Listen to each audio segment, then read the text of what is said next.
Welcome to our channel. Today we how to subscribe with Gemini for active trader notifications step by step clearly. Open your Gemini app or website. Log into your account using your credentials. Navigate to the settings section of your account. Look for the notifications tab in the settings menu. Click on the notifications tab to access the notification options.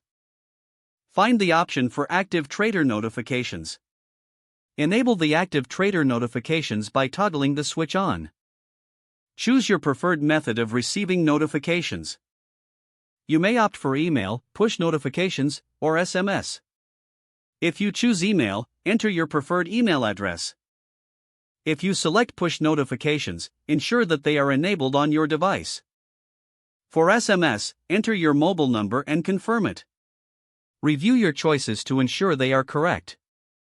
Save your changes to update your notification preferences. You will now receive active trader notifications based on your selected method.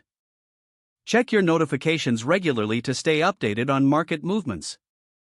You are all set to trade actively with timely updates from Gemini.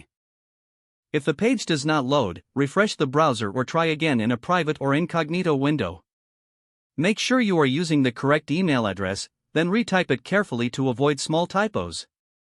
If your password is not accepted, use the reset option and create a new strong password. You can check your spam folder for verification or security emails, then complete any requested confirmation steps. Enable two-factor authentication if available to improve account security and reduce unauthorized access risk.